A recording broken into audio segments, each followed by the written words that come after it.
Boa noite a todos. É com alegria muito grande que a gente retorna o estudo sistematizado da doutrina espírita, aqui no Grupo Espírita Meimei.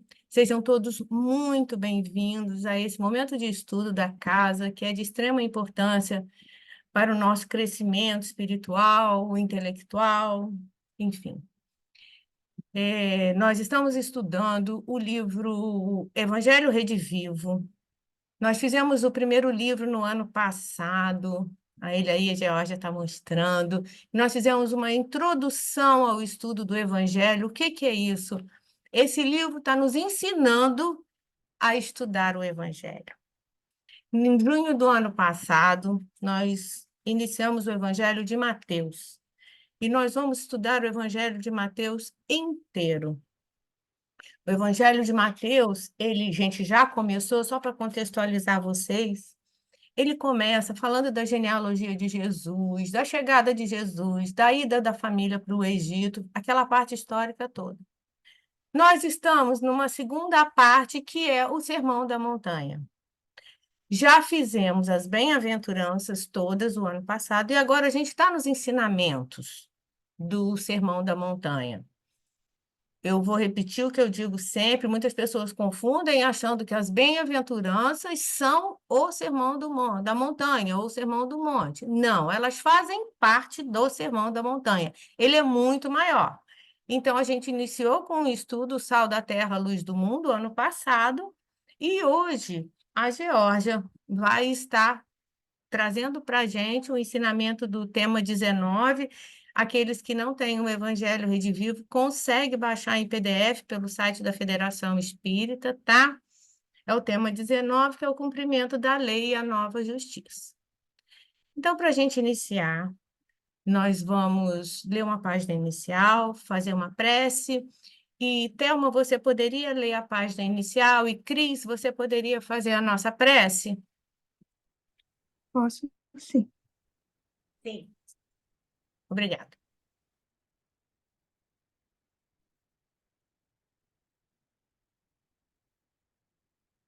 Evangelho Redivivo. Ah, ainda não está na página.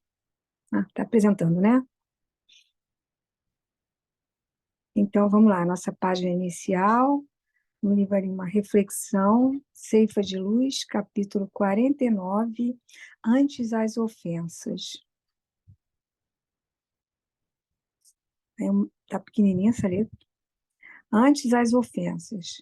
Por que vos digo, se a vossa justiça não exceder muito a dos escribas e fariseus, jamais entrarei no reino dos céus. Jesus, Mateus, capítulo 5, versículo 25. A fim de atender à recomendação de Jesus, amai-vos uns aos outros como eu vos amei, não te colocarás tão somente no lugar do irmão necessitado de socorro material, para que lhe compreendas a indulgência com segurança. Situar-te-ás também na posição daquele que te ofende, para que lhe percebas a penúria da alma, de modo que lhe estenda o concurso possível. Habitualmente, aquele que te fere pode estar nos mais diversos graus de dificuldade e perturbação. Talvez esteja no clima de enganos lastimáveis dos quais se retirará, mais tarde, em penosas condições de arrependimento, sofrendo a pressão de constrangedores processos obsessivos, carregando moléstias ocultas, evidenciando os propósitos infelizes sob a hipnose da ambição desregrada, de que se afastará um dia sob os desencantos da culpa, agindo com a irresponsabilidade decorrente da ignorância, satisfazendo as compulsões da loucura ou procedendo sem autocrítica em aflitivo momento de provação. Por isso mesmo, exortou-nos Jesus a amar os inimigos e a orar pelos que nos perseguem e caluniam. Isso porque somos inconsequentes de toda vez que passamos recibos e insultos e provações com os quais nada temos que ver. Se temos o espírito pacificado no dever cumprido, a que título deixar a estrada real do bem, a fim de ouvir as sugestões das trevas nos despenhadeiros do mal? Emmanuel Francisco Cândido Xavier. Ainda tem mais, né? Além disso, se estamos em paz, à frente de irmãos nossos envolvidos em sombra ou desespero, não seria justo nem humano agravar-lhe o desequilíbrio com reações impensadas, quando os são, perante Jesus, são chamados a socorrer os doentes, com a sincera disposição de compreender e servir, aliviar e auxiliar. Emmanuel por Francisco Cândido Xavier. Agora, vamos nosso pensamento a Deus, nosso Pai, a Jesus, que tanto nos ensina, Maria, nossa mãe, e que possamos invadir nossos pensamentos com coisas boas, pensando, colocando em nossa tela mental elementos da natureza que fazem parte do nosso dia a dia, que podemos ver pelas nossas janelas, através delas, ou caminhando nas ruas, em outros lugares que estamos em conexão com tudo que nosso Criador nos presenteia a cada dia, que possamos, sim, acolher os irmãos que necessitam de amparo, de abraço, que ainda não conseguiram captar, perceber todas as lições do nosso Mestre Jesus. Também estamos aqui em aprendizado e que possamos, sim, ser calmaria, ser tranquilidade, serenidade para todos que estão ao nosso entorno. Que possamos estar abertos agora, que nossa irmã Geórgia seja inspirada para essa troca tão importante de conhecimento que ela vem trazer para a gente, dando continuidade ao Evangelho redivivo. Obrigada, paz em cada coração, em cada lar, muita luz, que assim seja, graças a Deus.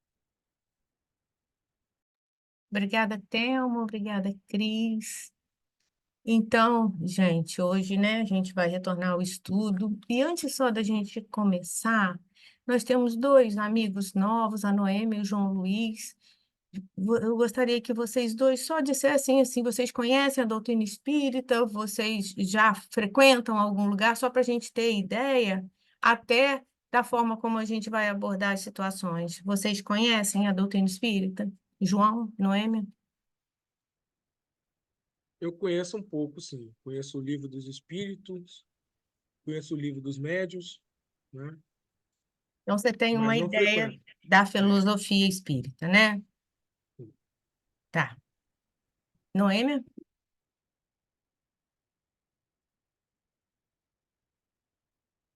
A Noêmia está com o microfone fechado. Noêmia, seu microfone está fechado. E eu acho que ela abriu. Conheço a doutrina espírita, como já frequentei vários lugares. Ah, não, então tá. Ó. Só que um pouco afastada com o problema do Covid, aí eu me afastei um pouco. Ah, E mas vários não. problemas que viram comigo, aí eu fiquei assim, um pouco. Aí agora estou querendo me chegar novamente. Isso, que Eu estou ótimo. sentindo. Que muito bom. Sejam muito bem-vindos. Então, esse é um momento de estudo, né? Não é uma palestra pública, então a gente, assim, está com dúvida, pode abrir o microfone, por favor, não entendi isso ou não aquilo, e a gente vai tentando juntos, todos aqui estamos estudando, tá bom? Então, Georgia, a palavra é sua, a dona da fala é a Georgia hoje. Então, tá bom, muito obrigado, Márcia, Thelma, Cris, e vamos dar início, né? Sejam todos bem-vindos a esse retorno. Como a Márcia falou, é muito importante o nosso estudo, porque, como o João falou numa conversa informal aí, somos todos aprendizes, né? Estamos aqui para aprender. É claro que o ESD ele conta com uma equipe de facilitadores, que são pessoas que se dispuseram a estar recebendo, né, essa tarefa, recebemos essa tarefa de estar pesquisando, entrando nos pormenores do que o estudo propõe, mas não impede que aquele que também quiser compartilhar a sua opinião, como a Márcia falou, colocar aí para a gente, ajudar, inclusive, né? Porque ajuda, às vezes traz uma fala que ilustra o que a gente está querendo transmitir, isso é muito importante, né? E, para mim, isso é uma coisa muito natural, porque eu já sou aposentada, mas eu dei aula a minha vida inteira. Então, isso para mim é muito tranquilo, de estar lidando com essas situações, de estar sendo interrompida, de estar perguntando, de estar argumentando junto com alguém, né? E é isso que a Márcia falou. Vamos dar continuidade ao estudo do Evangelho Redivivo, livro 2, que é o estudo interpretativo do Evangelho segundo Mateus. Agora eu botei isso para frente, né? Eu botei antes da mensagem, então agora eu vou ter que passar um pouquinho pela mensagem, mas é rápido. E aqui o nosso tema de hoje, dentro desse estudo, como a Márcia explicou, do Sermão da Montanha, o tema 19 fala exatamente do cumprimento da lei e a nova justiça. Em que parte do Evangelho de Mateus se encontra esse estudo? No capítulo 5, do versículo 17 ao 48. Então, percebam que o capítulo 5 já é grande, e aqui a gente tem do 17 ao 48 para explorar esse tema aí. Mas vocês vão perceber que são temas que é interessante, né? Apesar de ter sido falado, pronunciado, trazido por Jesus há mais de 2000 anos, eles são atuais.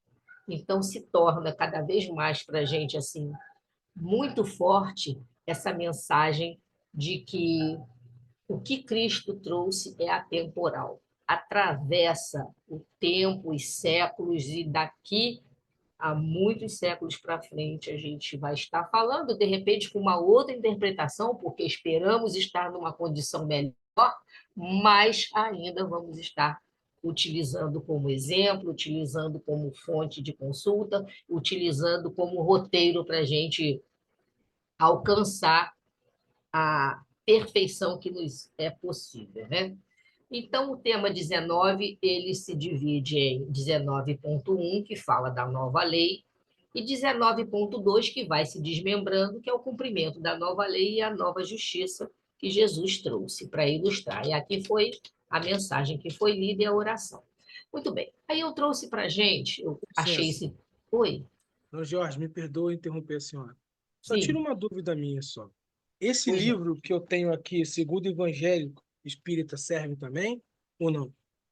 O segundo, o Evangelho segundo o Espiritismo, É.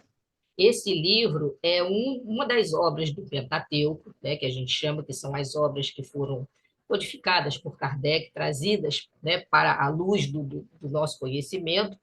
Ele serve de apoio e você vai ver que ele é citado, não só ele, como outras obras, mas especialmente esse hoje vai ser um pouco mais citado, como referência do que a gente está falando, entendeu? Então, você vai encontrar tanto essa parte do Sermão da Montanha no Evangelho segundo o Espiritismo, como algumas explicações que eu vou estar trabalhando aqui, entendeu? A única coisa que a Márcia falou é que esse estudo nosso ele é feito a partir de um livro disponibilizado pela FEB. Então, uma equipe da FEB organizou esse estudo dos evangelhos, né, dos evangelistas, e a gente está no livro 2. O livro Ah, 2 ele traz, vamos dizer assim, assuntos que estão dentro não só do Evangelho segundo o Espiritismo, como também dentro do livro dos Espíritos, dentro do livro dos Médiuns. Então, eles foram tirando assuntos e trazendo para a gente a explicação dos evangelhos de cada evangelista. Por exemplo, como a Márcia falou, esse livro 2 estuda todo o evangelho que você pode encontrar, aliás, vai encontrar na Bíblia de Mateus. Como a gente vai Entendi. estudar de Lucas, entendeu? Como a gente vai estudar de Marcos. Eu Então, assim, nós consigo estudamos. esse livro dos estudos no site, algum link? Isso, você entra, a gente coloca depois aí no grupo, porque aí, o que que a gente pode estar fazendo? Adicionar você no grupo do ESD, que é o grupo que a gente tem, que estuda esse estudo sistematizado da doutrina espírita, que acontece toda terça-feira nesse horário. A gente acrescenta você no ESD, e no ESD a gente bota o link para você do Isso. site da FEB, entendeu? Coloca o seu número aqui no chat, Luiz, João Isso. Luiz. Tá, Jorge, coloca me sim. deixa, por favor, para eu dar só uma parte. João, é muito importante que a gente entenda que o Evangelho segundo o Espiritismo, ele não Qual? contém, deixa eu só, ele não contém todo o conteúdo da Bíblia. Kardec pensou assuntos dos evangelhos e trouxe para o Evangelho segundo o Espiritismo. Aqui nós iremos estudar todo o Evangelho de Mateus. Nesse especificamente esse tema que a Georgia vai dar, ele está inserido no livro, no Evangelho segundo o Espiritismo, mas nem todos os Nem todo. assuntos da Bíblia, do Evangelho de Mateus, estão inseridos no Evangelho segundo o Espiritismo, tá bom? Mas aí Tá, você ok. coloca seu Muito telefone obrigado ali, aí, tá? de Pela nada. ajuda. Então, olha só, eu trouxe para a gente, que eu estava pesquisando e achei interessante, dentro, né, desse site aí, do Consolador, que tem na internet, eu achei essa parte que fala sobre a questão do Sermão do Monte, e eu trouxe para a gente que é muito interessante. Então, nesse site Consolador, é, faz, né, como a Márcia falou aí, faz essa colocação do Sermão da Montanha dentro do Evangelho segundo o Espiritismo. E aí diz assim, o confrade Olenir Teixeira, em sua palestra realizada em Campo Grande, no dia 11 de abril, em Mato Grosso do Sul, no dia 11 de abril de 2014, lá no 4º Congresso Espírita Brasileiro, apresentou-nos excelente pesquisa sobre a presença do Sermão na Montanha no capítulo 5 do Evangelho de Mateus, colocando aonde no Evangelho segundo o Espiritismo, ou seja, localizando todo esse Sermão do Monte, que é do Evangelho de Mateus, se encontra no capítulo 5 do Evangelho de Mateus. Ele fez a localização deste assunto dentro do Evangelho segundo o Espiritismo, que você até aí colocou, se acharia dentro dele. Por acaso, esse de hoje, sim. Então, segundo informação do citado palestrante, o Sermão da Montanha está contido em 14 capítulos do livro O Evangelho segundo o Espiritismo, diretamente citado, ou seja, diretamente citado, falando do Sermão da Montanha, ele está em 14 capítulos do Evangelho segundo o Espiritismo. Quais são esses capítulos? Encontramos falando sobre o Sermão do Monte diretamente, no capítulo 1, 5, 7, 8, 9, 10, 12, 13, 16, 17, 21, 24, 25 e 27. Então, o assunto Sermão do Monte, diretamente, a gente encontra no livro O Evangelho segundo o Espiritismo, nesses capítulos. Nos demais capítulos do Evangelho segundo o Espiritismo, o Sermão do Monte é citado indiretamente, ou seja, passagens referentes ao Sermão do Monte, mas não diretamente como o Sermão do Monte. Então, eu achei interessante essa informação. Olha o quanto de capítulos tem no Evangelho segundo o Espiritismo, falando diretamente do Sermão da Montanha. E ainda encontramos em outros capítulos desse mesmo livro, indiretamente citados. Era só para ilustrar aqui o nosso estudo. Bom, e sobre o Sermão da Montanha, né? Como a Márcia também falou aí, muito legal ela ter citado isso, que a gente pensa que o Sermão da Montanha se resume só o assunto às bem-aventuranças. Mas, na verdade, esse Sermão da Montanha, né, segundo aí quem organizou o estudo do Evangelho Redivivo, diz que as bem-aventuranças representam o primeiro discurso do Sermão da Montanha. Aonde a gente acha no Evangelho de Mateus, no capítulo 5, de 1 ao 12. Então, no capítulo 5, de 1 ao 12, se fala das bem-aventuranças. O segundo discurso do Sermão do Monte já tem relação direta com o assunto de hoje, que é a mensagem de Jesus para com a ordem antiga. E quando a gente fala de ordem antiga, está se referindo a quê? Às leis. Primeiramente, claro, aos 10 mandamentos, que Moisés recebeu dos espíritos enviados, né? E isso é outra coisa importante, para nós da doutrina espírita, não foi a voz de Deus, não foi Deus que falou diretamente com Moisés. Foram espíritos enviados para aquela finalidade, para transmitir os 10 mandamentos, para que ficasse gravado na pedra, lá no Monte Sinai. Agora, sabemos que, além dos 10 mandamentos, nós também temos as leis que foram ditadas por Moisés, por ele próprio, e vamos entender isso. Então, a segunda parte do Sermão da Montanha se refere exatamente a isso, a essa relação da mensagem de Jesus para com essa ordem antiga, porque Jesus disse que não veio para destruir a lei. Então, vamos assistir isso aí. E eu trouxe isso aqui só para ilustrar, que a Márcia até falou aí, né? Que aí que vocês falam, pô, do 5 ao 12 está lá, foram as bem-aventuranças. Do 17 ao 48, é essa do cumprimento da lei e da nova lei, da justiça, né? Enfim. E cadê aí o 13, 14, 15, 16? Foi sobre o sal da terra e a luz do mundo. Então, no Evangelho de Mateus, no capítulo 5, do versículo 13 ao 16, falou exatamente isso que a Márcia colocou, que foi a última aula do nosso ESG, o ano passado, antes da gente entrar em recesso. Exatamente isso aí, ó. Vós sois o sal da terra e a luz do mundo. Está no Evangelho de Mateus, capítulo 5, de 13 a 16. Então, muito bem, o primeiro discurso fala das bem-aventuranças e o segundo discurso pertence ao nosso estudo hoje. Muito bem. E aí, a gente tem aqui, deixa eu tirar essas coisas da frente aqui, o sermão, isso está em Rigonati, está no livro. O Sermão da Montanha é o fundamento da moral cristã e devemos considerá-lo o regulamento que precisamos observar se quisermos caminhar para Deus.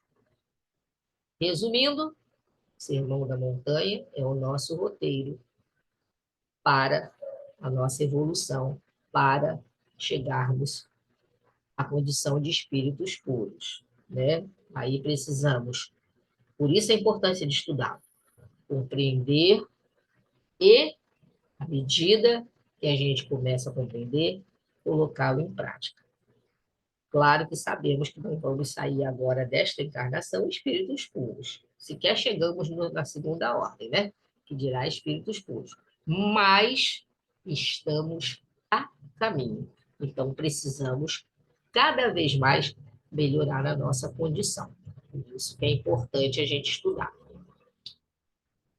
E aí, esse famoso capítulo 5, que fala do Sermão da Montanha, lá do item 17 ao item 48. Né? Do versículo 17 ao versículo 48, que foi escrito por Mateus, segundo as palavras de Jesus, os ensinamentos de Jesus. Então, se a gente fizer as contas, são 31 versículos que trazem duas grandes ordens de ideia. Quais são? Vamos ver aqui. Primeiro, fala da nova lei, que vai do capítulo 17 ao 20. Depois, nos traz o contraste entre a lei antiga e a nova. Então, nesse primeiro momento, que é o 17, o 18, o 19 e o 20, lá no Mateus 5, fala sobre essa nova lei. Que nova lei é essa? Essa que veio com o início de todo o trabalho de Jesus, né? E depois a explicação que Jesus foi colocando entre fazendo a passagem, né? Não é o contraste no sentido de derrubar, de derrocar, ou seja, de extinguir, apenas mostrando o contraste da lei antiga com a lei, com a nova lei, pelas condições em que ele encontrou, né? Qual a perspectiva nova dele mediante essa mudança. Então, vocês podem ver aí, ó, do 17 ao 20, a nova lei, do 21 ao 48, o contraste dessa nova lei.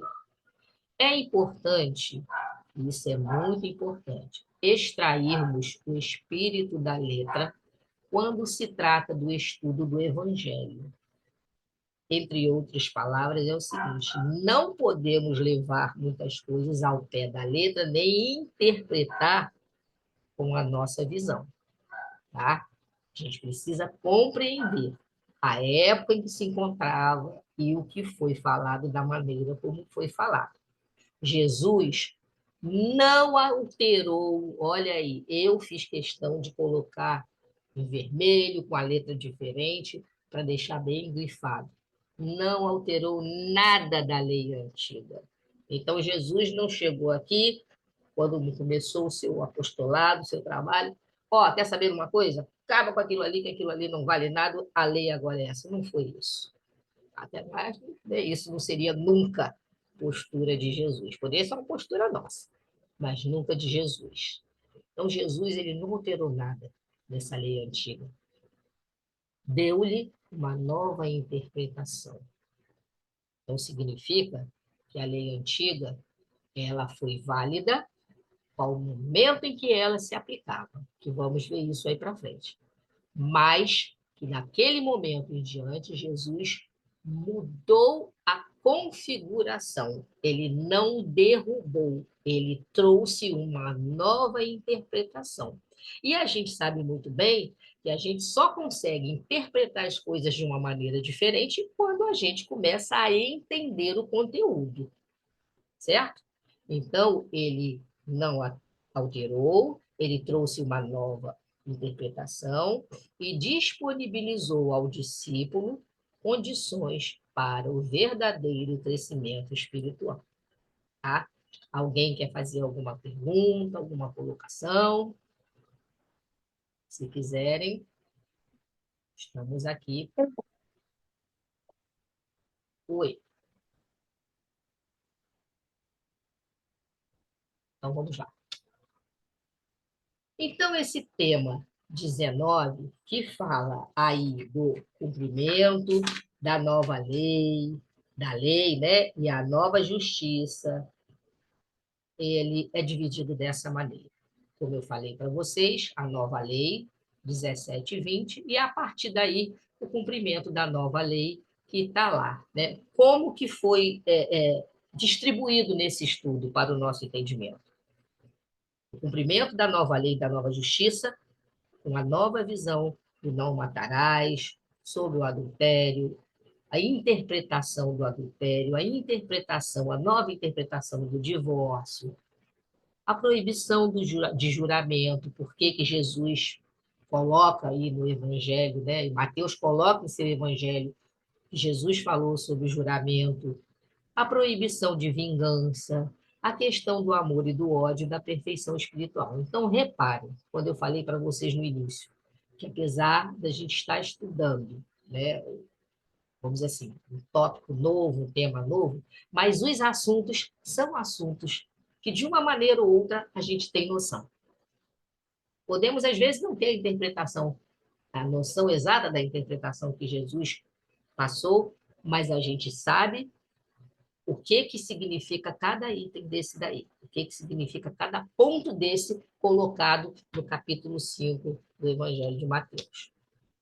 Mas por que que eu resolvi falar de Moisés? Porque a gente está falando dessa transição. A gente está falando aí do cumprimento da lei e da nova lei, da nova justiça. Então, por que que eu trouxe Moisés? Porque ele, né, foi a primeira revelação veio através de Moisés. Então, tá aí, ó. Na qualidade de mensageiro do Divino Mestre, procura concentrar o seu povo para a grande jornada em busca da Terra Prometida. Médium extraordinário é quando recebe os emissários do Cristo. Aí está se falando de Moisés. Lá no Sinai, os 10 mandamentos sagrados, os 10 sagrados mandamentos. Com a expressão rude da sua palavra primitiva, recebe do mundo espiritual as leis básicas do Sinai, construindo desse modo o grande alicerce do aperfeiçoamento moral do mundo. Então, olha que bonito. Isso foi escrito lá, foi uma psicografia de Chico Xavier, pelo espírito, pelo seu mentor, né, o Emmanuel, e está no livro A Caminho da Luz. Olha que referência linda ele fala de Moisés, falando, né, do médium extraordinário, da missão dele de levar o povo à busca da terra, conduzir o povo, né, à busca da terra prometida, e com a rudeza da sua expressão, ele recebeu os 10 mandamentos, que são as leis básicas do construir a base para iniciar o alicerce do aperfeiçoamento moral do mundo, ou seja, a base que seria fundada todo o caminho, né, de que estaria, vamos dizer assim, apoiado o caminho que precisava ser construído, certo? E aí, como eu falei lá na hora, né, no início, nós temos que entender que há duas partes distintas na lei mosaica, que é a lei de Deus, que são os 10 mandamentos, que foi promulgado no Monte Sinai, e olha aí entre parênteses que está escrito, invariável. Não muda, não tem alteração, não tem correção, não tem versão 2, né? Como muitos livros a gente sabe aí, a versão revisada, renomada, não sei o quê. Não tem, é invariável.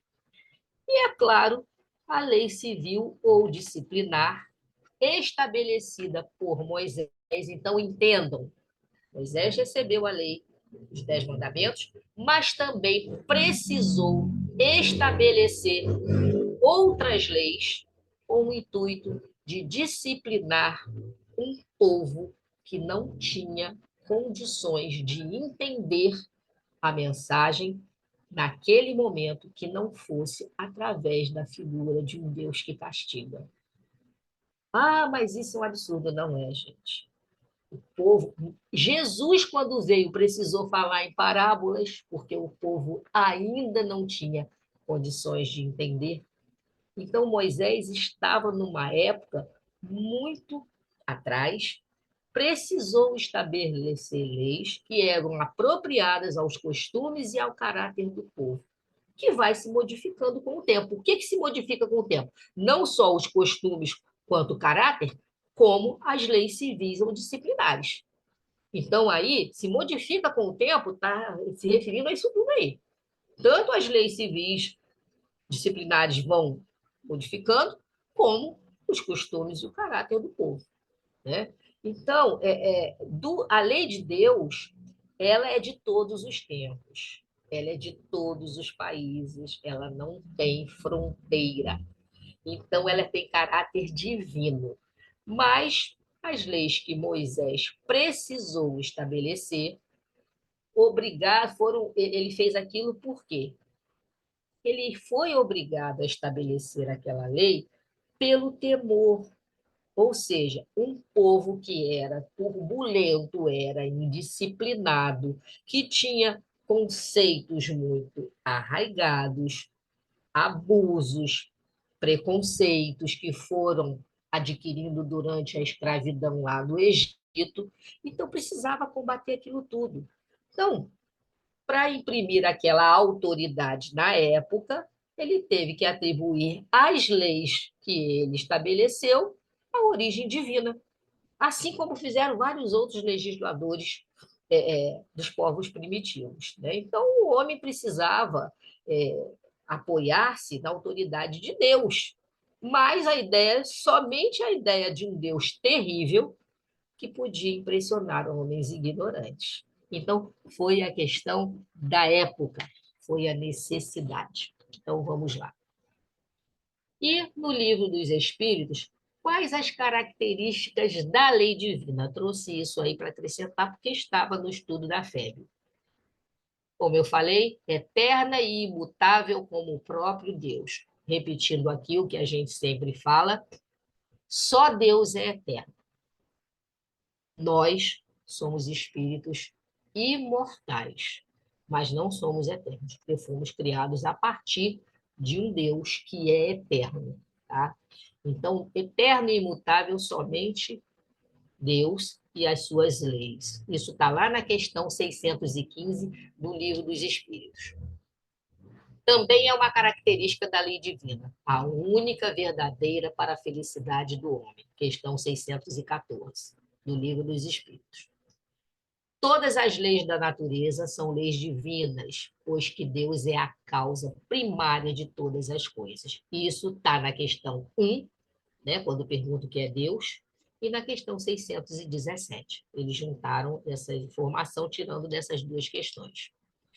E são apropriadas à natureza de cada mundo e proporcionais ao grau de adiantamento dos seres que os habitam. Questão 618. É só para localizar a gente em relação a essas características da lei divina. E aí eu trouxe para a gente o Velho Testamento, só para a gente dar uma lembradinha, né? Isso está, esse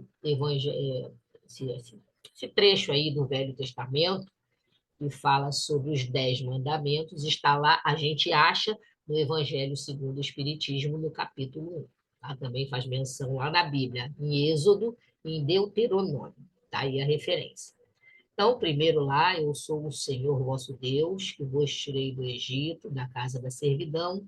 Não tereis diante de mim outros deuses estrangeiros. Não fareis imagem esculpida, nem figura alguma do que está acima do céu, nem embaixo da terra. Não adorareis e nem lhes prestarei culto soberano.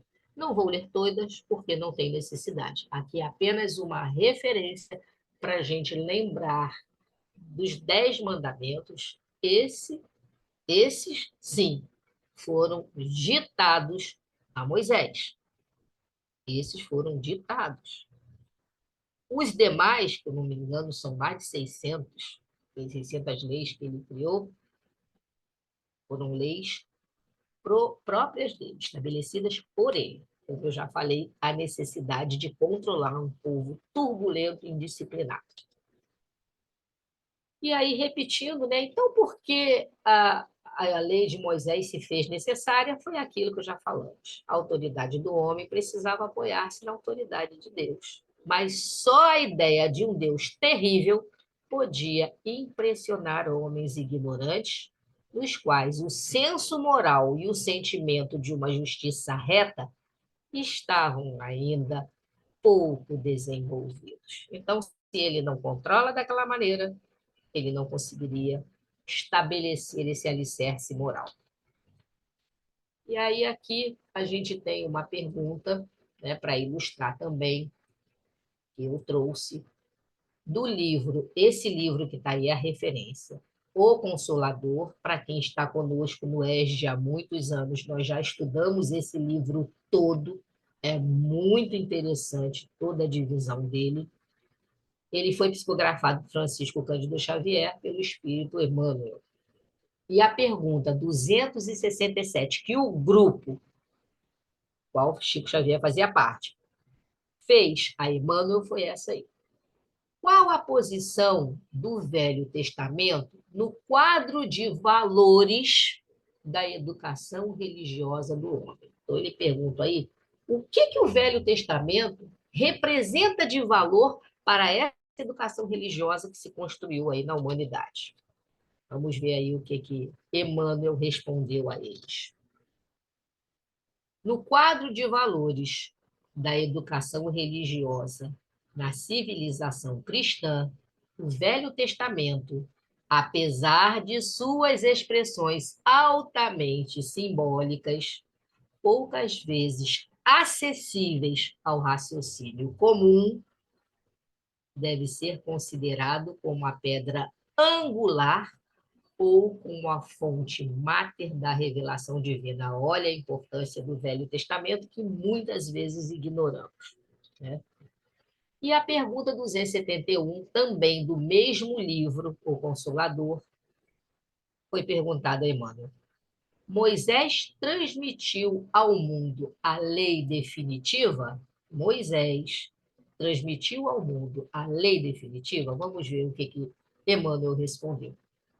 O profeta de Israel deu à terra as bases da lei divina e imutável, que são os 10 mandamentos. Mas não toda a lei integral e definitiva. Gente, a gente tem que entender que lá naquele tempo de Moisés, muito distante da compreensão. Hoje ainda estamos, imagine naquele tempo. Então, aqui, ó, continua Emmanuel. Aliás, somos obrigados a reconhecer que os homens receberão sempre as revelações divinas de conformidade com a sua posição evolutiva. Então, essas leis divinas, elas são imutáveis e eternas, como o próprio Deus? Sim, mas ela foi trazida na íntegra para a gente? Não.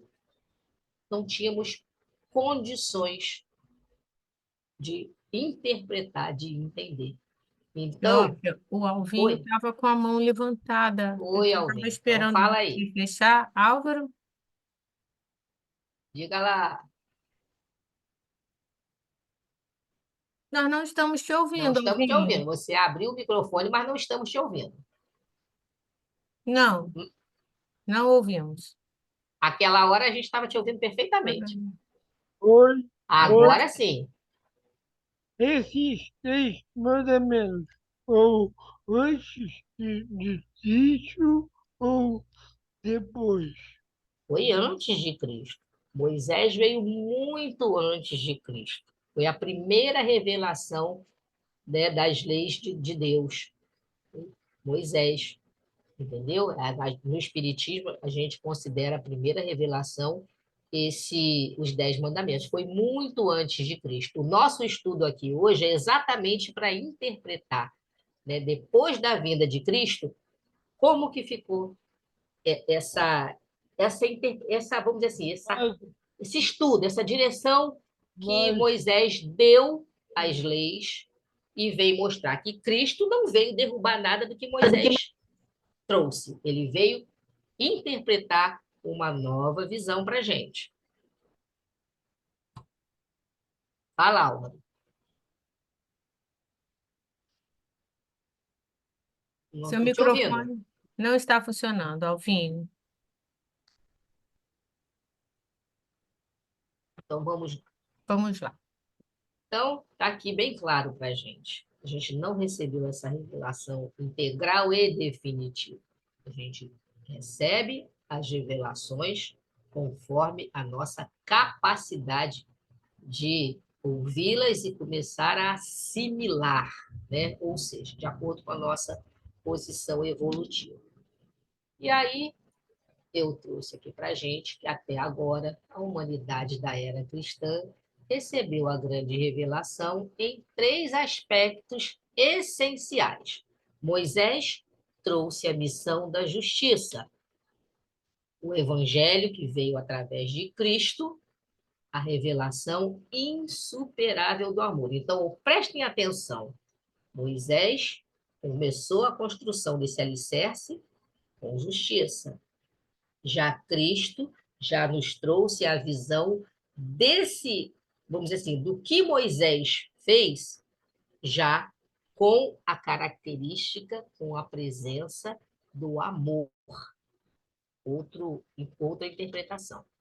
E temos o Espiritismo, que é a terceira revelação, porque a segunda foi Jesus Cristo com o Evangelho, e o terceiro, que é o Espiritismo, que foi aí, revelado para nós através de Kardec, em sua feição de cristianismo redivivo, trazendo, por sua vez, a sublime tarefa da verdade.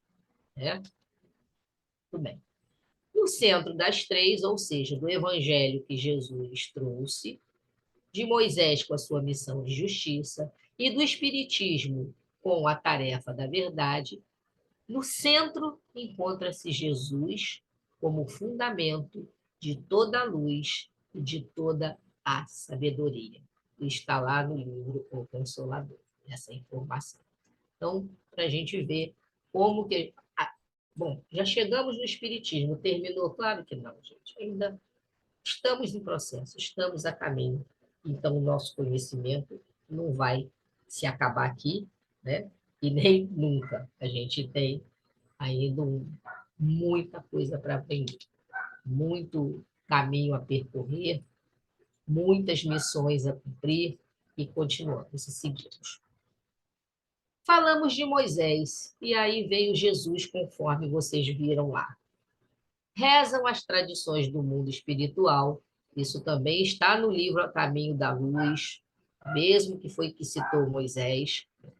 Rezam as tradições do mundo espiritual, que na direção de todos os fenômenos do nosso sistema, ou seja, dirigindo os fenômenos que acontecem no nosso sistema, existe uma comunidade dos espíritos puros e eleitos pelo Senhor Supremo do Universo, cujas mãos se conservam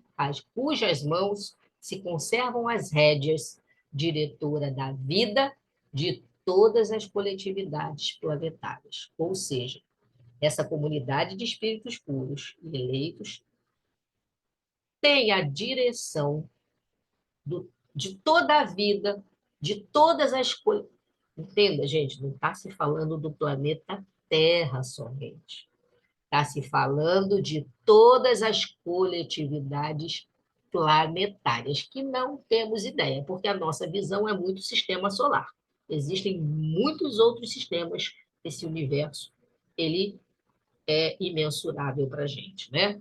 Então, essa comunidade de espíritos puros e eleitos mantém a direção de todas as coletividades planetárias. É uma comunidade de seres angélicos e perfeitos, da qual é Jesus um dos membros divinos e, como a gente costuma falar, o governador do nosso planeta.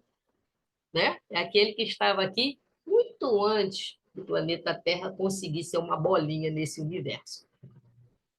Jesus, no Tabor, ensina a humanidade a desferir das sombras da terra o seu voo divino para as luzes do céu. Muito lindo isso, né? É poético mesmo. E de que forma Mateus quis apresentar, de que forma Mateus quis apresentar Jesus e a nova lei para a gente? Dessa maneira aí. Mateus apresenta Cristo como quem continuava a antiga tradição. Olha que eu falei lá desde o início. Não vim destruir a lei, vim dar uma nova interpretação. Então, Mateus apresenta Cristo como quem continuava a antiga tradição e não como quem a destruía. A nova lei, apesar de depender da antiga, isso é uma prova de que ele não veio destruir, porque ela dependia da antiga, é exatamente isso, uma nova doutrina, uma nova interpretação, uma nova visão. Ok? Ficou claro aí. Então, aqui nós temos, né? Georgia, Que... só Oi. um instantinho, volta no slide anterior. Gente, aqui vale muito a pena a gente prestar atenção, olha, como Georgia falou, de que forma Mateus quis apresentar Jesus. Vamos lembrar que nós teremos algumas passagens nos 4 evangelistas, evangelhos sinóticos, né? Mateus, Marcos, Lucas e João. Então, aqui, Mateus apresenta Jesus dessa forma, é muito importante, porque pode ter alguma, a gente vai perceber em João, ele é um evangelho muito mais espiritualizado, ele trata de assuntos muito mais espiritualizados. Mateus, você vê que ele apresenta logo no início, olha, não vim destruir a lei, né? É a visão de Mateus, tá, gente? É muito importante a gente entender isso. É E a gente ver como ele compreendeu a mensagem de Jesus, né? verdade. Como ele compreendeu. E está aí, né? E essa é exatamente isso. Ele apresentou Jesus e a nova lei exatamente dessa maneira. Jesus, ele deu continuidade, né? Não destruiu, e sabendo que a lei, que a nova doutrina dependia da antiga, ele veio trazer a sua mensagem de amor, então, para que essa nova interpretação pudesse acontecer. Então, olha só que interessante, né? Que está lá também no livro A Caminho da Luz. Moisés e Jesus, uma perfeita conexão. As duas leis que representam duas etapas diferentes do progresso humano. Olha aqui. Aqui, a justiça, o controle do povo turbulento, indisciplinado. Aqui, a lei do amor, mas não destruindo, e sim mostrando a perfeita conexão de leis que representam etapas diferentes. E não que uma tem que anular a outra para que possa, a partir daquele momento, existir, né? Então, tá lá, ó. Tem um negócio aqui que está em cima, mas agora eu já consegui tirar. Assim como não existem duas leis em vigor, uma em oposição à outra, isso não existe. Também não pode existir dois testamentos em validade, ambos contradizendo-se. Ah, mas tem dois testamentos. Tem o Velho Testamento, antes de Cristo, e o Novo Testamento. Mas eles não se contradizem. Ou seja, eles não se aniquilam, eles não se defraudam. Não, um não, vamos dizer assim, anula o outro, e sim, existe a lei, existem os profetas, certo? Existiram os profetas e existiram a lei e os profetas. Ou seja, existe a lei e existem os profetas. Existiram os profetas e existiram a lei e os profetas.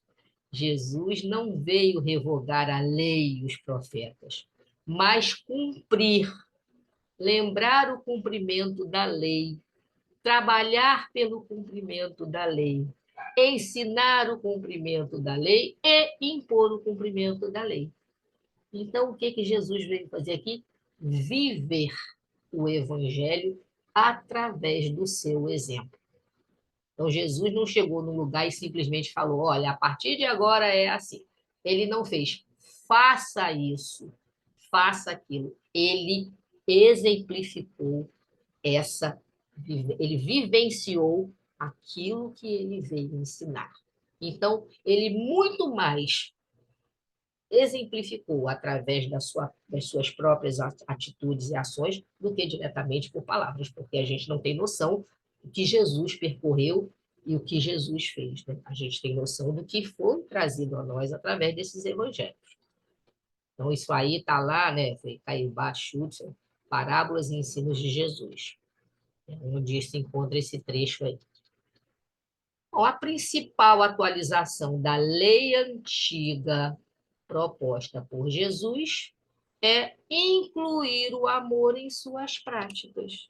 Então, Jesus falou assim, não abandona aquilo tudo lá que foi ensinado. Ele atualizou a lei antiga através da vivência do amor. Aonde? O seu exemplo, de suas práticas, né?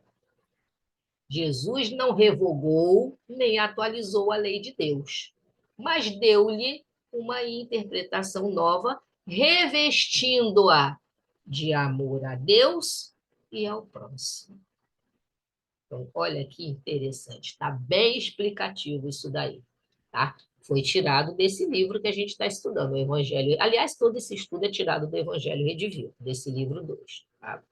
Georgia, Oi, boa tarde. Só tinha uma dúvida minha. sim, Eu não cheguei a essa parte ainda, né? Que eu tô só para ter uma curiosidade. Quando a senhora falou a respeito dos profetas, não foi citado sobre Enoque, né? Que ele viveu 350 anos. Ele foi o primeiro profeta, né? A andar com Deus, né? Depois porque ele foi rematado. na verdade, esse estudo que a gente está falando, como a Márcia falou, esse estudo da febre do Evangelho Redivivo, ele é a interpretação do estudo dos evangelhos sinóticos, que são os quatro evangelistas, Sim, Mateus, Marcos, Lucas e João. Então, todo esse nosso estudo, agora a gente está nesse livro 2 que faz exatamente o estudo interpretativo do Evangelho segundo Mateus. Então, às vezes, a gente pinça alguma coisa nesses estudos do Velho Testamento, sim, entendeu? Como a gente já estudou, inclusive, no livro 1. Mas, assim, foram citados, é porque a gente já está nesse estudo há mais tempo, entendeu? E aí entendi. você está chegando agora, mas a gente já falou de profetas, já falou, né, já fizemos outros, vamos dizer assim, outras análises baseadas no Velho Testamento, e quem trouxe para a gente muita coisa. Vira e mexe, você vai ver os nossos estudos aí com Ah, muitas citações do é, Velho eu Testamento. só, eu só falei que foi a primeira aparição de Deus, né? Ah, sim, que tem no, como é que é? Enoque, né? Ele Enoque, foi o primeiro, ele foi o primeiro a ter contato com Deus, né? E foi o primeiro, um dos primeiros profetas, né? sim. Que é filho de Caim, né? Por isso, quando a senhora citou, a primeira aparição divina foi Enoque, Ah, né? sim, como ele interpretou, né? Sim, Primeira aparição divina, entendi. é só isso. Obrigado, tá? Nada, pode interromper a hora que você quiser. Então vamos lá. E o Espiritismo? Lembra que eu trouxe Moisés, depois trouxe Jesus, depois, agora, a terceira revelação, o Espiritismo dentro desse tema. A lei do Antigo Testamento está isso, né? Está lá no Evangelho segundo o Espiritismo, capítulo 1, não vim destruir a lei, como a gente fala da questão do Sermão da Montanha. A lei do Antigo Testamento está personificada em Moisés. Entendeu aí, ó? A lei do Antigo Testamento está representada na figura de Moisés. A do Novo Testamento é em Cristo. O Espiritismo é a terceira revelação da lei de Deus. Da mesma maneira que disse o Cristo: eu não venho destruir a lei, mas dar-lhe cumprimento.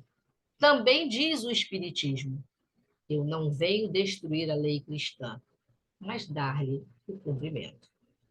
Ele nada ensina contrário, ele quem? O Espiritismo.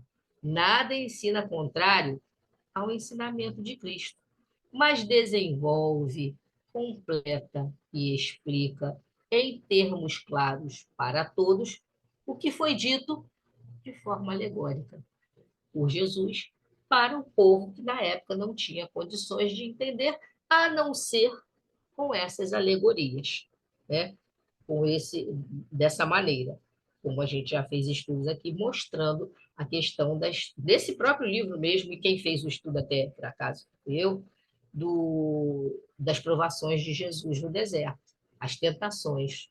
E depois, para minha surpresa, que eu não tinha esse conhecimento, ao estudar para poder fazer a aula, eu entendi que Jesus nunca foi tentado. Apenas numa das suas retiradas para a meditação, para os momentos em que ele se isolava, para que ele pudesse entrar naquele silêncio, fazer o jejum dele, né, e ter a comunicação dele com o Pai, ele, quando retornou, trouxe alegoricamente a passagem das tentações, como se mostrando que nós somos a todo instante provocados, testados pela nossa, vamos dizer assim, infância moral. E Jorge, só para Jesus você jamais conhecer. seria. Jorge, Oi? para você se organizar, são 8 horas, tá? Ih, caramba! Então vamos lá. Eu que estou com a garganta fechando, hein? Não ia falar quase nada. É isso aí. Então vamos lá. Então, aí, só para resumir, tá? Moisés, trouxe-nos a lei de Deus, formulada nos 10 mandamentos, lá no Monte Sinai. Jesus Cristo esclareceu a lei de Deus em conformidade com o grau de compreensão dos homens na época, de forma alegórica. No Espiritismo, a lei de Deus tornou-se esclarecida para todos perante o que foi dito por Jesus sob forma alegórica. Está bem explicadinho isso aí. Ficou bem fácil da gente entender cada revelação, né? Cada momento em que a humanidade vivenciou essa construção desse alicerce moral. E vivemos até hoje. E dando continuidade aí a Mateus, a nova lei é essa daí, ó, 17 a 20. E ele diz lá: não penseis que vim revogar a lei e os profetas, não vim revogá-los, mas dar-lhe pleno cumprimento, porque em verdade vos digo que até que passem o céu e a terra, não será omitido nenhum só i, uma só vírgula da lei, sem que tudo seja realizado. Aquele, portanto, que violar um só desses menores mandamentos e ensinar os homens a fazerem o mesmo, será chamado o menor no reino dos céus. Aquele, porém, que os praticar e os ensinar, será chamado grande no reino dos céus. A nova justiça é superior à antiga. Com efeito, eu vos asseguro que se a vossa justiça não exceder, ou seja, não ultrapassar a dos escribas e a dos fariseus, não entrarei no reino dos céus. Então, esse aí. E aí, essa nova lei, ou essa nova doutrina, é a primeira condição para buscarmos o reino de Deus. Que nova lei e nova doutrina é essa que Jesus veio trazer para a gente? A lei do amor, certo? O grande diferencial entre a lei antiga e a nova é a interpretação dada pelo Cristo que, ao se revestir da túnica da humildade, demonstra que o amor se faz presente em todas as manifestações das leis divinas. Então, ele disse, ó, lá nos 10 mandamentos, né, o amor se faz presente, mas eles não tinham condições de interpretar daquela maneira, e muito menos Moisés de querer aplicar a lição do amor naquele momento. Aí sim, Cristo veio trazendo isso. Emmanuel, no livro Ceifa de Luz, no capítulo 25, que fala de lei e vida, diz: não matarás, diz a lei. O texto não se refere, porém, unicamente à vida dos semelhantes. Tem muitas outras formas de matar, né? Não frustrarás a tarefa dos outros, porque você suponha que ela seja inadequada. Não dilapidarás a esperança de ninguém. Não destruirás a coragem daqueles que sonham ou trabalham em teu caminho. Não aniquilarás com inutilidades o tempo dos teus irmãos. Não extinguirás a afeição na alma alheia. Não exterminarás a fé no espírito dos companheiros que renteiam contigo. Reflitamos no bem do próximo, respeitando-lhe a forma e a vida. A lei não traça especificações ou condições dentro do assunto. Preceitua simplesmente: não matarás. E esse cumprimento da nova lei da nova justiça já fica daí para frente, do 21 ao 48. E essa nova lei, essa nova justiça, pregadas e exemplificadas, como eu já falei, por Cristo, indicam a atualização, por exemplo, das práticas religiosas tradicionais, muitas das quais injustas e radicais. E aí eu digo, quem foi que contaminou as práticas religiosas? Foi o homem, fomos nós, os seres humanos. Quem foi que tornou injusta? Quem foi que tornou radical? Quem foi que, né, instaurou lá a Inquisição? O ser humano, não foi Cristo, não foi Moisés, com toda a sua lei de justiça, não foi ele que instituiu a prática injusta e radical. Em todos os casos, a nova lei é mais pura, é mais lata. O que significa lata? Ela é mais amplamente aplicada, né? É mais exigente que a antiga. Jesus esperava mais dos homens do que o fazia Moisés, porque Moisés vivia na época do povo indisciplinado. Então, Jesus já esperava mais dos homens do que no tempo de Moisés. Cristo é o novo legislador. O cumprimento da nova lei e da nova justiça, que é o objeto de estudo, cuja abordagem é apresentada somente em seus aspectos gerais. Quais são os aspectos gerais? Esse que eu já trouxe para vocês antes, lá no slide lá para cima. As leis de Deus, o não matarás, o adultério, o divórcio, a proibição de juramento, a vingança, o amor e o ódio e a perfeição espiritual. A lei natural é a lei de Deus. É a única e necessária para a felicidade do homem, porque indica o que a gente deve fazer ou não fazer. E só vai se tornar infeliz quem dela se afasta. Isso está lá no Livro dos Espíritos, que fala da lei natural, tá? No item 614.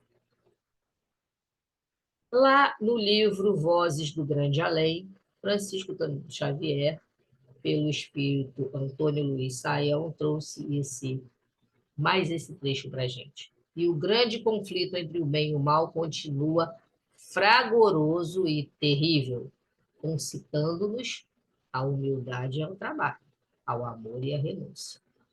Espíritas, irmãos de ideal, se quiserdes o triunfo nas promessas que assinastes mais alto, antes de empreenderes a presente romagem no mundo, ou seja, se você quiser o triunfo do que foi, o que se comprometeu quando estava no plano espiritual antes de encarnar, é preciso acordar para a responsabilidade de viver e de crer, lutando destemerosamente na regeneração de quem? De nós mesmos. Eu não tenho, primeiramente, que me preocupar em moralizar o outro. Tem que, primeiramente, me moralizar para servir de exemplo para o outro. E também no soerguimento moral da terra. Jesus ensina, nos versículos 21 ao 48, que o cumprimento da lei divina não deve priorizar o formalismo, as práticas cerimoniais, o culto externo, aquilo que vamos dizer assim, instalou na maioria das religiões. Né? Os dogmas, as práticas que foram sendo colocadas no meio do Evangelho de Jesus. Destaca a necessidade da transformação moral do discípulo. A nova lei e a nova justiça devem estar fundamentadas no amor. Apresenta a conduta cristã como um ideal muito acima do que se normalmente pregava nas sinagogas, isso é claro. E a nova lei e a nova justiça, a atualização dessas práticas religiosas, como eu já falei muitas vezes, injustas e radicais. Então, essa nova lei e essa nova justiça estão aqui, né, representados, como já vimos, não vou ler novamente, só apenas aqui. Em todos os casos, a nova lei é mais pura, que também já falamos sobre isso. É mais lata, é mais ampla, é mais exigente. E aí a gente tem agora desmembramento, né, dessa segunda parte aí, que vai do 21 até o 48, onde o primeiro item a ser tratado é não matarás. E aí tem os dois trechos do Evangelho de Mateus, o 21 e o 22, onde Jesus pregava no Sermão do Monte. Ouvistes que foi dito aos antigos, não matarás. Aquele que matar terá de responder no tribunal. Eu, porém, vos digo que qualquer que, sem motivo, se encolerizar contra o seu irmão, será réu de juízo. E qualquer que disser a seu irmão raca, ou seja, chamá-lo de cretino, será réu do sinédrio. E qualquer que lhe disser louco, será réu do fogo do inferno. Então, Jesus apenas complementou essa interpretação do não matarás, né? Deu complemento. E aí, Georgia, oi, volta para mim, por favor, nesse slide. Eu acho que aqui eu vejo Jesus estendendo, né, um conceito do não exatamente, matarás, né? Emmanuel fala ampliando, muito né? isso, ele amplia.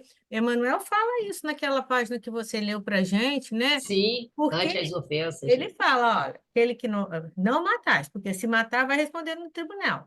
Mas se Eu, você se porém, vos digo, né? encolerizar, né, contra o seu irmão, você também vai ser réu, não é? Então, ele está fazendo, ampliando para que a gente possa compreender que não é o Que é, não, matar somente exatamente. o corpo físico, não é isso.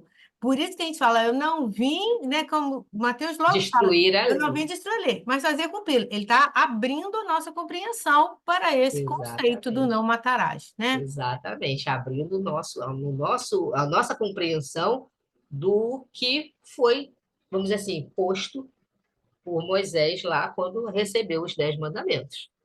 Não é isso? Então, aí, ó, vocês podem ver que todo essa interpretação, essa nova maneira de interpretar a lei, diz respeito às leis divinas, não às leis mosaicas que Moisés estabeleceu. Fala, Alvinho. Alvinho, Só são 10 mandamentos ou são 12? 10 mandamentos, as leis divinas que foram ditadas a Moisés lá no Monte Sinai são 10 mandamentos. Ok? Mas ajeite o meu nome, por favor. Ajeitar o nome dele, Márcia. Então, aí, ó, e ele ainda complementa, né? Quer dizer, o Evangelho Redivivo ainda traz para a gente essa complementação. Ó. O homicídio era a prática comum no passado, não sendo caracterizado como crime em diferentes culturas. Em decorrência, a existência legal dos duelos e de outras formas de assassinato foram sendo legalmente permitidas, algumas das quais permanecem na atualidade, como o aborto intencional, homicídios por divergências ideológicas e ou políticas em nações ou comunidades fechadas e radicais. Então, aqui está se fazendo uma explicação em relação a esse item, né, a não matarás, né? Essa parte da lei divina. Falando que duelo, né? Quantas vezes a gente já assistiu aí esses filmes que retratam um pouco do que o povo viveu naquela época, né? Somente aí de faroeste, que eles se duelavam, né? E quem que conseguisse atirar primeiro, atirava, matava o outro, já estava lá o outro com o caixão pronto para enterrar e fim de papo. Então, não era crime, né? Não era considerado crime, e aí ele estende, não é só o homicídio. E aí foram sendo permitidos outros assassinatos. Deixa eu colocar aqui. Tá. O espírito Francisco Xavier esclarece em mensagem transmitida em Bordeaux, França, em 1861, que tal fato resulta do pouco desenvolvimento do nosso senso moral. Quando a caridade regular a conduta dos homens, eles conformarão seus atos e palavras a esta máxima. Qual é a máxima? Olha lá. Não façais aos outros o que não gostarias que vos fizessem. Se nós aplicarmos esse ensinamento ao pé da letra, vão desaparecer todas as causas de dissensões, de discórdias, e com ela vão desaparecer os duelos, as guerras, que são duelos de povo a povo. O que são essas guerras aí que a gente ainda assiste, infelizmente? São duelos de povo a povo, de governantes achando que aquele território tem que ser dele, e como se, né, o planeta Terra não fosse um só. E é uma ignorância ainda. Então, lá, essa informação está no capítulo estudo Evangelho segundo o Espiritismo, capítulo 12, item 14. Agora, a segunda, que está lá, a segunda parte, né, da continuação, do 27 ao 28. Ouvistes que foi dito, não cometerás adultério. Eu, porém, vos digo, todo aquele que olha para uma mulher com desejo libidinoso já cometeu adultério com ela em seu coração. Então, olha só o que a Márcia falou. Estava lá, não cometerás adultério. Ponto. Na lei de Deus, na lei que Moisés recebeu lá no Monte Sinai. Jesus complementou. Não é só o adultério da carne, a questão de carne, mas também o desejo, o olhar, já está cometendo adultério. Ele veio dar uma nova interpretação, né? E aí é bom a gente entender também que o adultério, ele tanto pode se referir, né, à infidelidade conjugal, quanto também algo que foi falsificado, adulterado, que foi defraudado, né? A palavra adultério, importante isso, não deve aqui ser entendida simplesmente na acepção de que lhe é própria. Qual é a acepção de que lhe é própria? Da questão da infidelidade conjugal. Então, não deve ser uma explicação lá do Evangelho segundo o Espiritismo sobre isso. Não deve ser entendida nesse sentido exclusivo da acepção, mas num sentido mais geral. Muitas vezes Jesus a empregou por extensão para designar o mal, o pecado, todo e qualquer mau pensamento, não necessariamente de um homem para com uma mulher ou qualquer outro tipo de relacionamento conjugal, mas sim do mal, do pecado, né? Toda qualquer atitude e pensamento que desviem da conduta certa, da conduta moral. A verdadeira pureza não está somente nos atos, está também no pensamento, porque aquele que tem puro coração nem sequer vai pensar no mal. Foi o que Jesus quis dizer. Ele condena o pecado mesmo em pensamento, porque é sinal de impureza. Está lá também no Evangelho segundo o Espiritismo, né? Então, continuando aí, enquanto a gente ainda tem tempo. Agora a gente... Ai, desculpa. Agora a gente está dando prosseguimento, onde fala lá na lei de Deus, transmitida a Moisés, sobre o divórcio.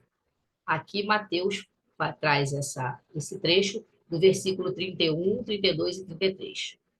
Também foi dito, lá na primeira lei, qualquer que deixar sua mulher, dê-lhe carta de divórcio.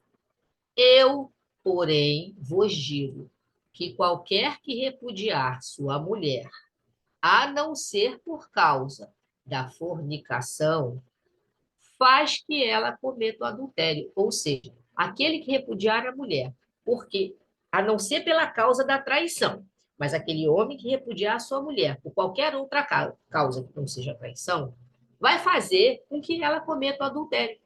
E qualquer que casar com a repudiada comete adultério também. Né? O que ele quis dizer aí? Se a mulher não te traiu, a partir do momento que você repudia ela, você vai estar entregando ela para um outro relacionamento. Né? Outro sim, ouvistes que foi dito aos antigos, não perjurarás, mas cumprirás o teu juramento ao Senhor. Então, a gente tem que entender que perjurar é fazer um falso juramento. Tá? Mas ainda, essa questão do divórcio ainda tem mais situação, porque a gente tem que entender que, lá desde o tempo de Moisés, já falava-se nisso. O divórcio é lei de quem, gente? É lei humana, que tem por fim separar legalmente o que já está de fato separado. Porque o casal, quando entra na questão do divórcio, é porque o relacionamento já estava desgastado, não estavam mais conseguindo conviver. Está explicando aqui que ele não é contrário à lei de Deus, pois apenas reforma o que os homens fizeram. E só é aplicável nos casos em que se levou em conta a lei divina. Nos casos em que não se levou em conta a lei divina, né? Que é o pensamento puro, a retidão, né? O exemplo moral. Então, deixa eu ver. Porém, nem mesmo Jesus consagrou a indissolubilidade absoluta do casamento. Ou seja, nem Jesus disse o casamento não pode se desfazer. Nem ele disse isso. Né? Não disse ele. Ele disse o quê? Olha o que Jesus falou. Foi por causa da dureza dos vossos corações que Moisés permitiu que despedisseis as vossas mulheres? Ou seja, né? Jesus perguntando em relação a essa questão do divórcio. Foi por causa da dureza dos vossos corações que Moisés permitiu que despedisseis as vossas mulheres, então já se fala em divórcio desde o tempo de Moisés lá, dizendo que Moisés permitiu que aqueles casamentos se desfizessem por causa da dureza dos corações, ali no caso citando como se fossem os homens, né, que foram duros no coração. Isso significa que, desde o tempo de Moisés, não sendo a afeição mútua a única finalidade do casamento, a separação podia tornar-se necessária. Então, é importante esse ponto, a gente dizer, entender que Jesus não veio dizer que o casamento era indissolúvel. Apenas dizendo que quando não há mais afeição, mas tem um detalhe aí, tá, gente? Muito importante aí para a gente citar, e vem logo aqui a seguir, tá?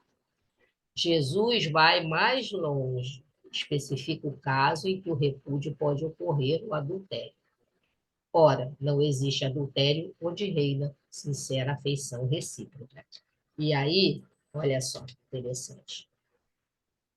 Esse agrupamento familiar, entretanto, não é resultado casual de eventos precipitados no mundo físico.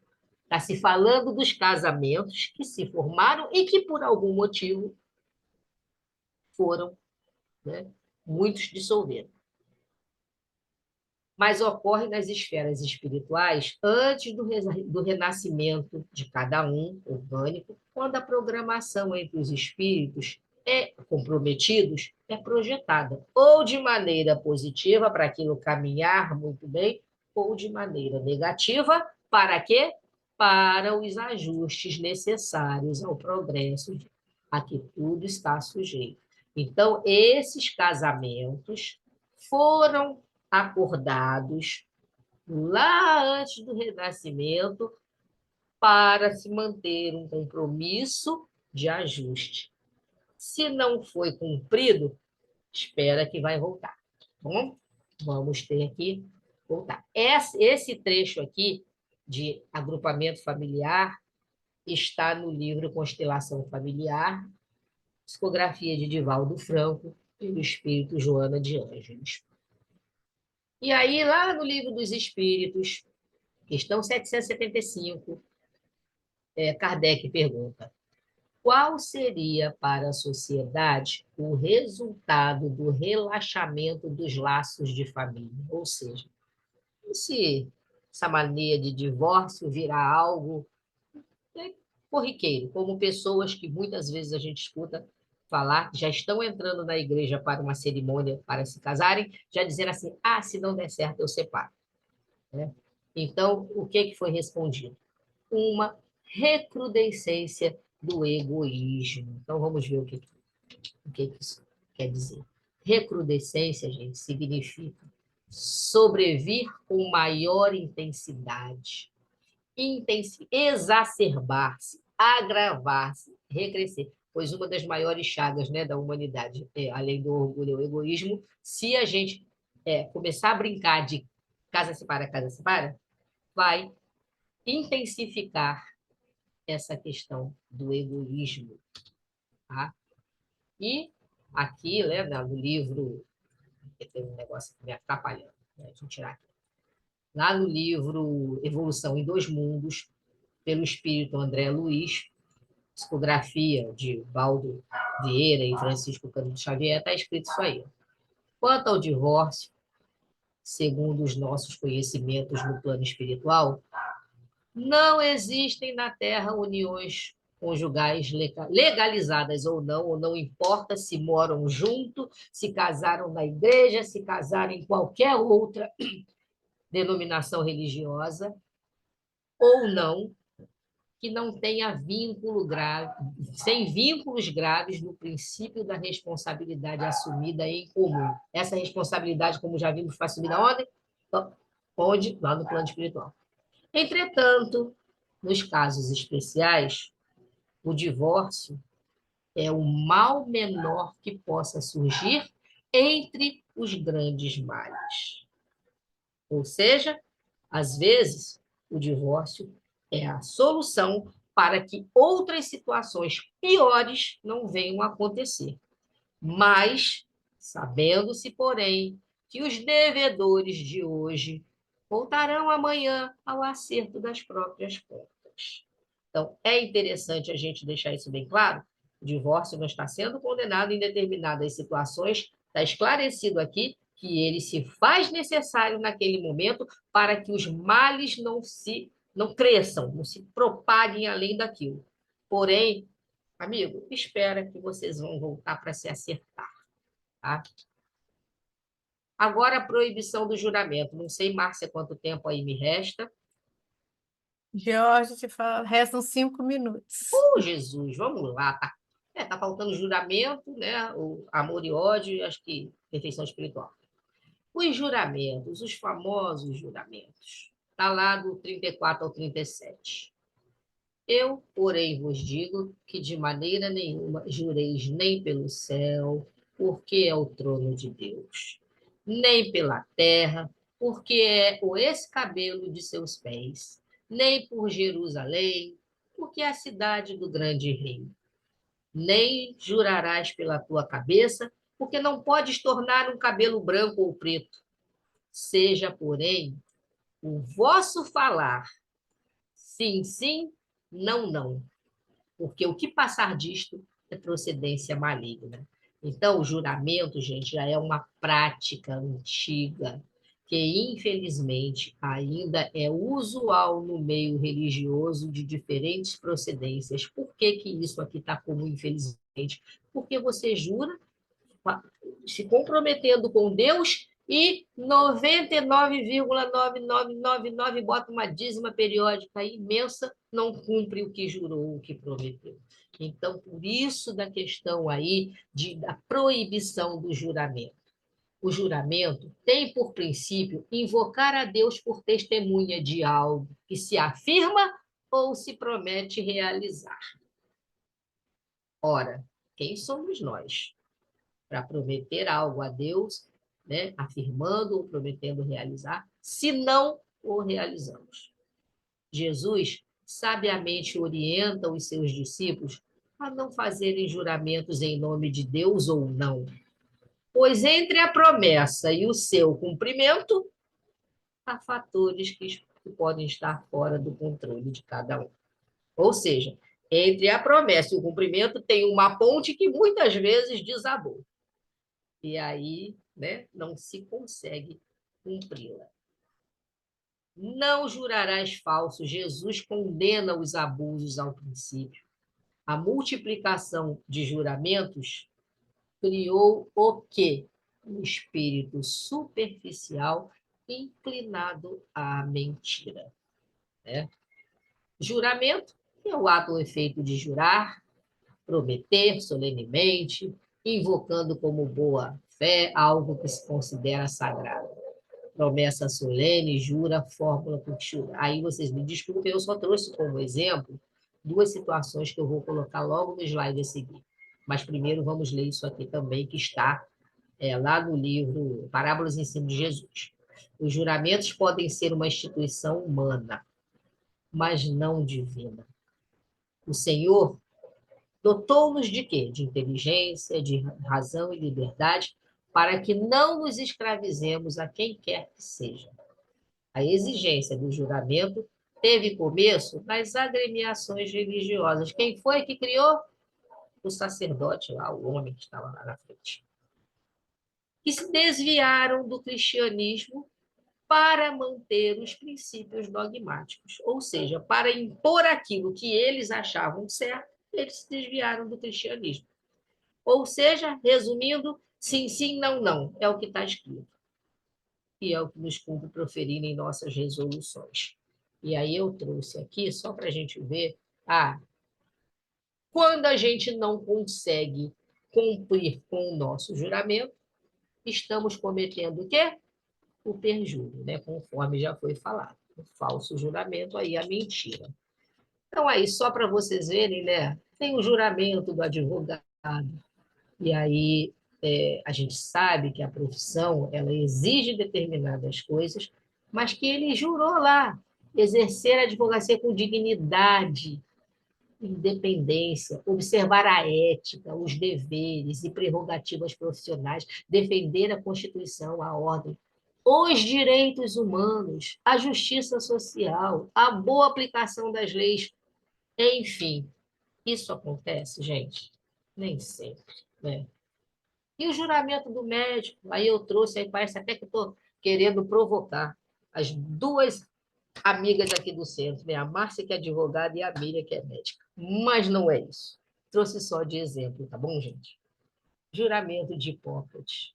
Prometo que, ao exercer a arte de curar, mostrar-me-ei sempre fiel aos preceitos da honestidade, da caridade e da ciência. Aí vem o livre-arbítrio em cima desse juramento.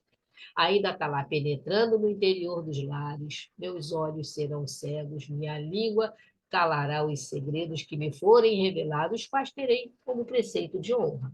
Nunca me servirei da profissão para corromper os costumes e favorecer o crime.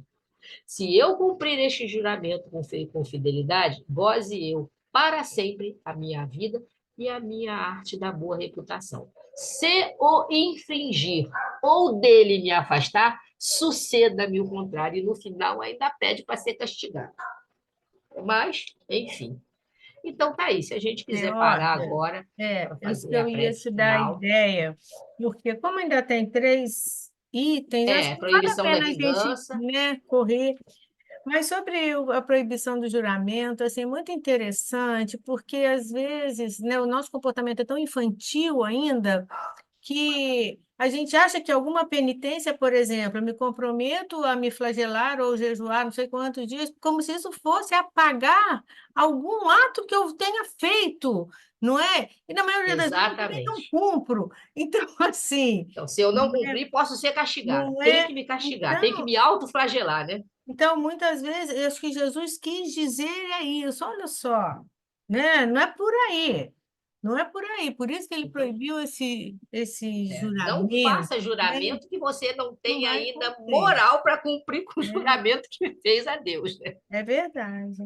Então, né, Então, e é isso é isso. uma prática comum em muitas religiões, ainda aqui no Ocidente, né? A gente vê isso uma prática muito comum em alguns, É né? verdade. Só Eu trouxe aí estamos. só para ilustrar, né? Isso, não queremos aqui de forma alguma dizer que está certo ou errado, segundo a visão espírita, porque o que nós Espírita. estamos estudando é o Evangelho Redivivo à luz da doutrina espírita, né?